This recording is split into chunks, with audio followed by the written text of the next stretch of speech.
हमारे नए वीडियो में आपका स्वागत है।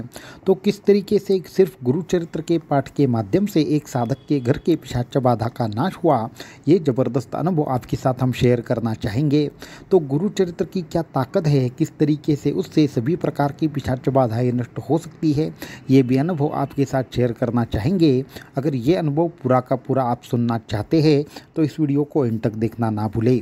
साथ में ही हमारे चैनल को सब्सक्राइब करना, वीडियो को लाइक करना और ज़्यादा से ज़्यादा लोगों तक इन्हें पहुंचाना ना भूलें। तो वीडियो को शुरू करते हैं। जैसे कि आप सभी लोग जानते हैं कि गुरु चरित्र एक ज़बरदस्त ऐसा ग्रंथ है जहाँ पे नरसिंह सरस्वती स्वामी महाराज जी और भगवान दत्तात्रेय के जो तमाम अवतार हुए उन सभी के बारे में इस ग्रंथ में दिव्य तरीके से वर्णन उसका दिया है। और इस ग्रंथ की जो शक्ति है वो इतनी ज़बरदस्त है कि बहुत बड़े बड़े महानुभावों ने इसके बारे में बताया है। जैसे कि परमहंस परिव्राजकाचार्य श्रीमद् वासुदेवानंद सरस्वती स्वामी महाराज जी ने भी गुरु चरित्र के बारे में अनोखे जो उनकी उसकी ताकत है उसे अनोखा कहा है। और किसी भी तंत्र मंत्र यंत्र और सिद्ध किसी भी चीज़ की अगर कंपेयर करें गुरु चरित्र से तो गुरु चरित्र से मिलने वाली जो शक्ति है वह असीम है। मृत्यु पर विजय हासिल करने वाली भी शक्ति गुरु चरित्र में है, क्योंकि खुद भगवान दत्तात्रेय गुरु चरित्र के माध्यम से हमारे साथ बसते हैं।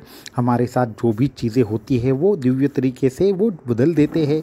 और यहाँ तक कि जो भी शिष्य गुरु चरित्र का अभ्यास करता है, जो भी साधक गुरु चरित्र के ऊपर अपना ध्यान देते हुए भक्ति मार्ग से आगे बढ़ता है, उसके साथ खुद भगवान दत्तात्रेय होते हैं। ऐसा एक या दो नहीं, हजारों भक्तों का अनुभव है।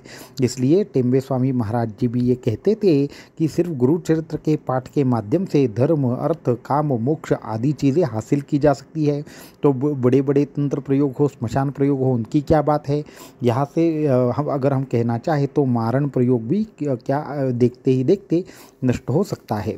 अभी मैं उस हकीकत की ओर चलना चाहूँगा। ये जिन्होंने हमें लिखा है वो उनकी खुद का अनुभव है, वो अनुभव हम उनके हिसाब से पढ़ना शुरू कर देते हैं। तो ये लिखते हैं कि ये महाराष्ट्र से आते हैं।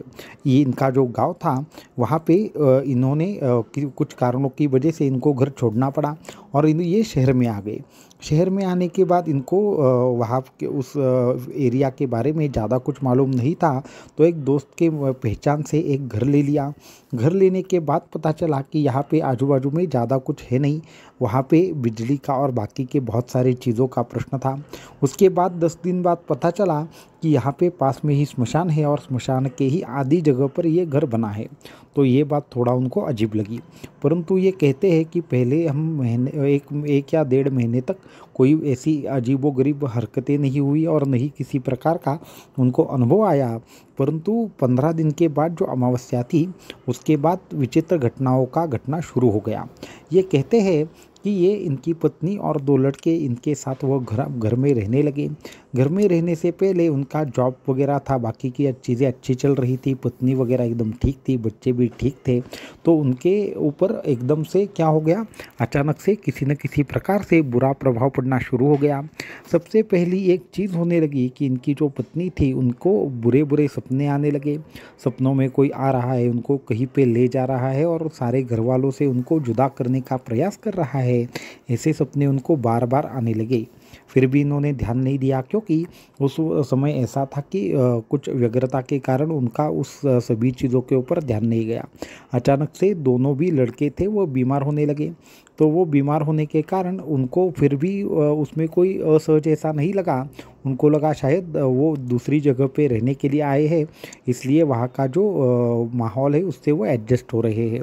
तो आगे चल के हुआ ऐसे कि इनका खुद का जॉब भी प्रॉब्लम में आने लगा, कहीं ना कहीं पे परफॉर्मेंस में कमी आने लगी। इनको भी पीठ दर्द ने जकड़ लिया और ऐसे अनेकों चीज़ें उनके साथ हो गई।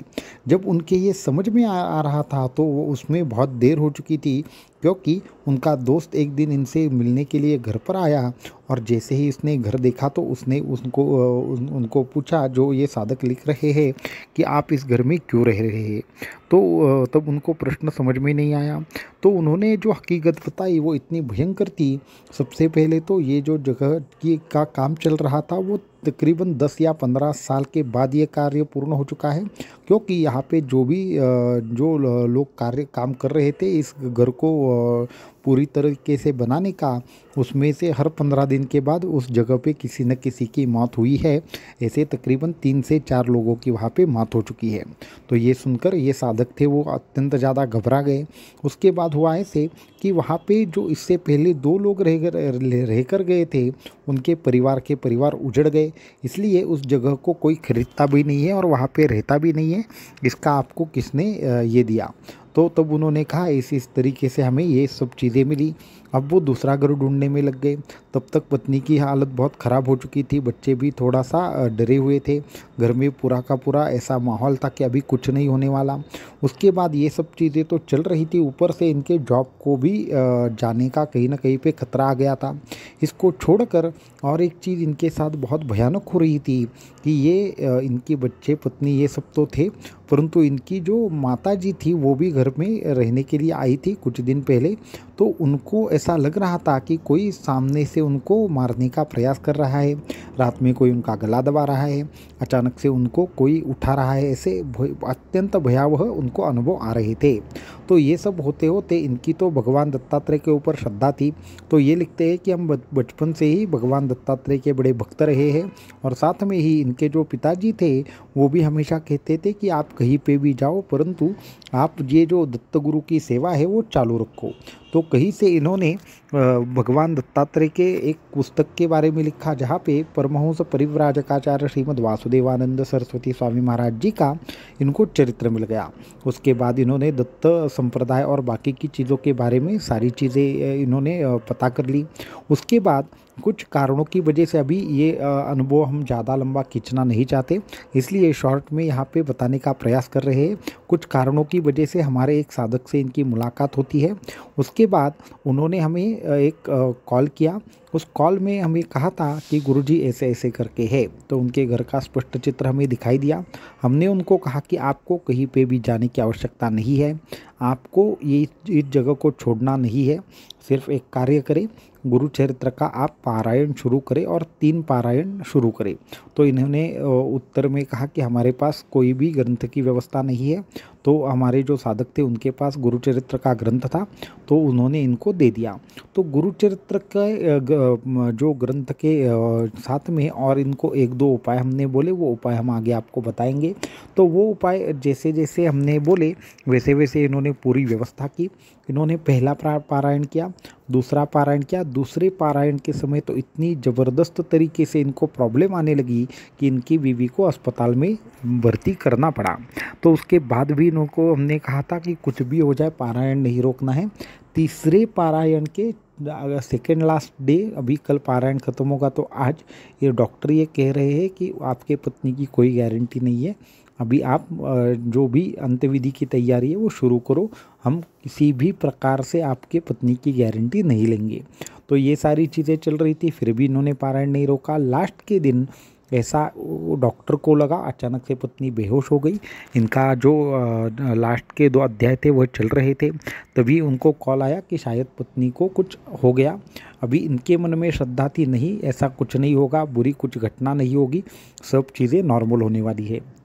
तो इन्होंने शांत मन से पूरा का पूरा तीसरा पारायण पूरा किया, हमें कॉल किया। उसके बाद हमने उनको एक और उपाय बता दिया। वो उपाय करने के बाद हमने कहा कि जो भी आपके सामने अभी आपने जो वहाँ पे गुरु चरित्र का पारायण किया, वो जो प्रसाद है वो लेकर जाइए और पत्नी को खिला दीजिए।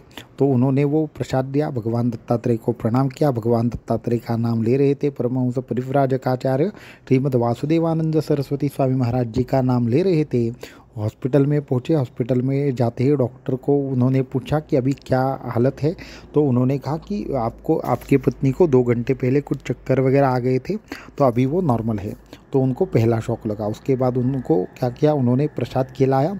वो प्रसाद खिलाने के बाद तकरीबन 28 या 30 घंटे के अंदर ही उनकी पत्नी ऑलमोस्ट नॉर्मल हो गई, ऐसा वो लिख रहे हैं। और उसके बाद 4 दिन के बाद पत्नी को घर लाया गया। बीच में डॉक्टर को ये समझ में नहीं आ रहा था कि ये टेस्ट बदले कैसे, या फिर ये जो रिपोर्ट थे वो किस तरीके से बदल रहे थे, ये कुछ समझ में नहीं आ रहा था। फिर उसके बाद घर में आने के बाद 3 दिन बाद एक सपना आया। उस दिन अमावस्या थी, तो अमावस्या के दिन सपना आया कि ये जो घर है वो खाली कर दो, नहीं तो आप मृत्यु के लिए तैयार हो जाइए। तो ये सारा सपना उनको पड़ा। उसके बाद उन्होंने उसी सपने में वो आगे कंटिन्यू करके लिखते हैं कि लेकिन वहाँ से वो कोई जो शक्ति थी वो हमारे यहाँ पे अटैक करने वाली थी, परंतु तभी भगवान दत्तात्रेय नरसिंह सरस्वती स्वामी महाराज जी वहाँ पे आ गए और उन्होंने हमारा रक्षण करते हुए वो आगे हो गए और हम पीछे रह गए। और वहाँ पे भगवान दत्तात्रेय का अचानक से वापस से दृष्टांत हो गया कि आपको डरने की आवश्यकता नहीं है, आप यहीं पे रहिए। तो ये ऐसा सपना आया, उनको समझ में नहीं आया, ये बहुत डर गए। उन्होंने दूसरे दिन वापस से कॉल किया और ये लिखते हैं कि ऐसा कॉल करने के बाद हमें ऐसा लगने लगा कि नहीं, अभी भगवान दत्तात्रेय ये सारी चीज़ संभाल लेंगे। तो उसके बाद 21 ब्राह्मणों को भोजन देने का इनको दृष्टांत हुआ। तो इन्होंने उन 21 लोगों को भोजन दिया और देखते ही देखते सभी लोगों के सामने एक चमत्कार हो गया कि एक कोई विशेष प्रकार की ऐसी 2 या 3 प्रकार की आकृतियाँ थी, वो अचानक से घर में बाहर जाती हुई सभी लोगों ने दोपहर 2 बजे देखी अपनी आँखों से। तो ये सारी चीज़ देखने के बाद वो शॉक हो गए। उसके बाद रात को, जिस दिन ये घटना हुई उसी दिन रात को वापस से सपना आया और वहाँ पे खुद नरसिंह सरस्वती स्वामी महाराज जी ने बताया ये घर पूर्ण तरीके से पिशाच से मुक्त हो चुका है, यहाँ पे आप रह सकते हैं और यहाँ पे अभी कोई भी दोष बचा नहीं है। तो ये शक्ति होती है गुरु चरित्र के पारायण की। गुरु चरित्र की जितनी भी हम वर्णन करें शक्तियों की उतना कम है। इसलिए आपको सभी लोगों को हम कहना चाहेंगे, आपके सामने कितनी भी बड़ी बाधा क्यों न हो, कितना भी बड़ा आपके सामने तंत्र मंत्र क्यों न हो, कोई भी पिशाच क्यों न हो, सिर्फ आपको भक्ति मार्ग से आगे बढ़ना है। हमने उनको और 2 उपाय बताए थे। उनको पहली तो चीज़ ये थी कि उनको वो दीक्षा मंत्र था उनके पास, जो उनको एक विशेष प्रकार से दीक्षा का हमने प्रावधान किया था। तो वो दीक्षा मंत्र था, उस दीक्षा मंत्र की उनको 11 माला हमने जपने के लिए कही थी। और दूसरी चीज़ है कि काल भैरव अष्टक का भी उनको पाठ करके सभी घर में वो छिड़कने के लिए कहा था, जो एक विशेष प्रकार से द्रव्य तैयार करके घर में छिड़कने के लिए कहा था। तो इस तरीके से गुरु चरित्र की जो शक्ति है वो असीम है, अपरिमित है। ऐसे ही अनेकों हजारों भक्तों के अनुभव गुरु चरित्र के बारे में है, जो बोलते बोलते हम भी थक जाएंगे और वो अनुभव भी पूरे नहीं होंगे, इतने ज़बरदस्त अनुभव है। तो गुरु चरित्र की जो भी साधक सेवा करेंगे उनके ऊपर ईश्वर कृपा, भगवान दत्तात्रेय की कृपा हमेशा बनी रहती है, ये बताने की आवश्यकता अलग नहीं है। तो इसी तरीके से सभी साधक अगर हो सके तो जो गुरु चरित्र है इसका पारायण करते जाइए। जिनको पारायण मुमकिन नहीं है वो कम से कम हर रोज़ 2 या 3 पेजेस तो पढ़ते जाइए, या फिर वो भी पॉसिबल नहीं है तो एक एक अध्याय आप पढ़ना शुरू करें। धीरे धीरे धीरे जैसे जैसे हो सके आपका गुरु चरित्र पूर्ण करें। लेकिन गुरु चरित्र की सेवा सभी साधकों को करनी चाहिए, जिसके माध्यम से सभी प्रकार की बाधाएं, सभी प्रकार के तंत्र मंत्र के प्रयोगों का अपने आप ही नाश होता है। अवधूत चिंतन श्री गुरुदेव दत्त।